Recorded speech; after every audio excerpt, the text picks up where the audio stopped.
मेथीचे हे पराठे छान मस्त असे मऊ लुसलुशीत होण्यासाठी आपण यामध्ये एक वेगळा पदार्थ घालणार आहोत। तसेच भाजीचं पाणी सुटून पीठ सैल न होता पातळ पराठा लाटण्यासाठी काय करायचं बघूयात। पराठे बनवण्यासाठी आपल्याला मेथीची पाने अगदीच कोवळ्या देठांसकट घ्यायची आहेत। जाड किंवा मोठे देठ असलेली पाने घेऊ नका, त्यामध्ये कडवटपणा असतो आणि ते शिजत नाही, कच्चे राहतात। तर इथे मी ही भाजी 2-3दा स्वच्छ पाण्याने धुवून घेतली, नंतर यामधील पाणी निथळून घेतलं, नंतर सुती कापडावर घालून फॅनच्या खाली सुकवून घेतलं। तर अशा प्रकारे भाजी सुकवून घेतल्याने पीठ भिजवल्यानंतर पाणी सुटून आपलं पीठ सैल होत नाही। त्यासाठी ह्याप्रमाणे भाजीला अवश्य सुकवून घ्या, म्हणजे पराठे छान पातळ लाटले जातात। आता ही भाजी जेवढी शक्य होईल तेवढी बारीक कापून घ्यायची आहे। आता हे बघा, कापून घेतल्यानंतर अशा प्रकारे कोणत्याही एखाद्या वाटीने किंवा कपने ही भाजी मोजून घ्या, कारण त्यानुसार आपल्याला गव्हाचे पीठ घ्यायचे आहे।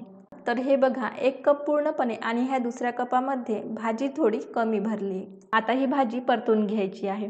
त्यासाठी कढईमध्ये मी थोडं तेल घातलं, नंतर ते ह्याप्रमाणे सर्व बाजूने पसरून घेतलं।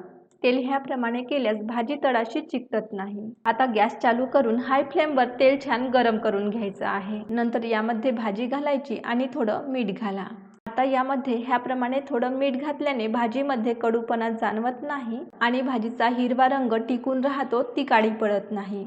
हाय फ्लेमवर अधूनमधून हलवत यामधील पाणी पूर्णपणे सुकवून घ्यायचे आहे। हे आपण मोठ्या गॅसवर करून घेत आहोत आणि भाजी सुद्धा सुकलेली आहे, त्यामुळे यासाठी जास्त वेळ लागत नाही। 2 ते 3 मिनिटांमध्ये भाजी छान ड्राय होते।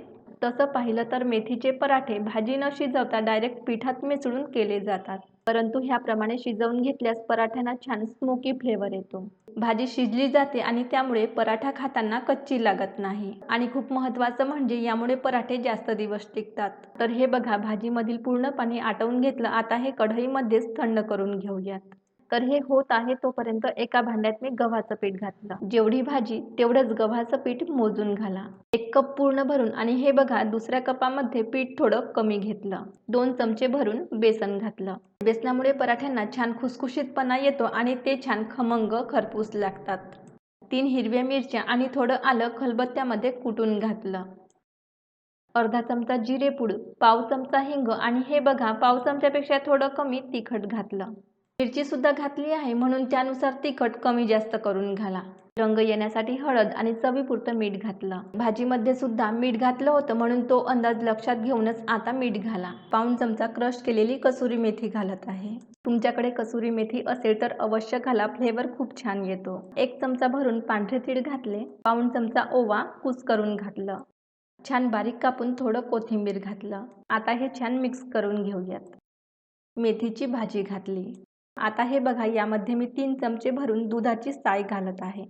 दूध गरम केल्यानंतर त्यावर जी साय जमा होते तीच मी घातली। तर दुधाची साय हाच तो पदार्थ आहे ज्यामुळे हे पराठे मऊ लुसलुशीत राहतात आणि जास्त दिवस टिकतात। ही साय घातल्यामुळे आपल्याला इथे तेल, तूप किंवा दही सुद्धा घालण्याची गरज नाही। चोडून चोडून ह्याप्रमाणे मिक्स करून घ्यायचं आहे। असे केल्याने साय सर्व पिठाला व्यवस्थित लागली जाते आणि पीठ सुद्धा अशा प्रकारे ओलसर होते। यामुळे आपल्याला पाण्याचा अंदाज बरोबर घेता येतो। आता यामध्ये पाणी घालून पीठ भिजवून घ्यायचं आहे। त्यासाठी डायरेक्ट पिठात पाणी न घालता ह्याप्रमाणे हातावर थोडं थोडं पाणी घेऊन नंतर ते पिठात घालून पीठ भिजवून घ्या। असे केल्याने पिठात अगदी मोजकेच पाणी घातले जाते, त्यामुळे पीठ सैल न होता अगदी व्यवस्थित भिजले जाते। इथे लक्षात घ्या, पीठ घट्ट भिजवले तर पराठे कडक किंवा वातड होतात आणि सैलसर भिजवले तर पराठे पातळ लाटता येत नाही, ते जाड करावे लागतात। त्यासाठी खूप घट्ट किंवा सैलसर न करता ह्याप्रमाणे पीठ भिजवून घ्या। हे पीठ भिजवण्यासाठी इथे मी 1 कप पाणी घेतलं होतं, त्यामधील हे बघा अर्धा कप पाणी लागलं। आता इथे आपल्याला वरून तेल वगैरे लावण्याची गरज नाही। झाकून हे 10 मिनिटे ठेवून देऊयात। त्यानंतर ह्याप्रमाणे 2 ते 3 मिनिटे मळून घ्यायचं आहे। आता लगेच पराठे करायला घेऊयात। त्यासाठी सर्व पिठाचे मी साधारण लिंबा एवढ्या आकाराचे गोळे तयार करून घेतले। 16 गोळे तयार झाले म्हणजेच एवढ्या पिठाचे 16 पराठे तयार होतील। वाळलेल्या कणकेत घोळवून पराठा लाटून घ्यायचा आहे। एक्स्ट्रा कणिक झटकून घेतली। गरज भासल्यास आणखी थोडी कणिक लावून घ्यायची, म्हणजे छान पातळ पराठा लाटला जातो। बऱ्याचदा मेथीचे पराठे करताना पिठाला पाणी सुटून ते सैल होते, परंतु अशा प्रकारे मेथीची भाजी मोठ्या गॅसवर परतून घेतल्याने पाणी अजिबात सुटत नाही। आपण जसं पीठ भिजवलं ते तसंच राहते। तर हे बघा ह्याप्रमाणे लाटून घेतलं. हे पराठे आपल्याला मोठ्या गॅसवर शेकवून घ्यायचे आहेत. त्यामुळे सर्व पिठाचे एका वेळेस गोळे तयार करून त्यापासून ह्याप्रमाणे सर्व पराठे एका वेळेस लाटून घ्या. वाळली कणिक लावली असल्याने एकावर एक ठेवले तरी हे पराठे एकमेकांना चिकटत नाही. शेकवण्याआधी पराठा ह्याप्रमाणे दोन्ही हातावर घेऊन झटकून घ्यायचं. असं केल्याने यावर लागलेली कणिक निघून जाते. तवा हाय फ्लेमवर गरम केल्यानंतरच त्यावर पराठा घाला. पहिल्यांदा ह्याप्रमाणे दोन्ही बाजू थोड्या थोड्या शेकवून घ्यायच्या. नंतरच दोन्ही बाजूने तेल किंवा तूप लावायचं आणि गॅसची फ्लेम हाय ठेवायची. पराठा पटकन शेकवला जातो. सर्व पराठे एका वेळेस लाटून घेतल्याने ते पटापट शेकवता येतात आणि त्यामुळे गॅस वाया जात नाही, बचत होते. तर हे बघा पराठे किती मस्त मऊ लुसलुशीत झाले आहेत. दही किंवा लोणच्यासोबत खायला द्या. हे पराठे असेच मऊ राहतात. 2 ते 3 दिवस टिकत असल्याने आपण हे प्रवासात सुद्धा नेऊ शकतो. थोड्या वेगळ्या पद्धतीने केलेले मेथीचे पराठे एकदा बनवूनच बघा. कसे झाले ते मला कमेंट बॉक्समध्ये नक्की सांगा. आवडल्यास व्हिडिओला लाईक करायला विसरू नका. पुन्हा भेटूयात. धन्यवाद.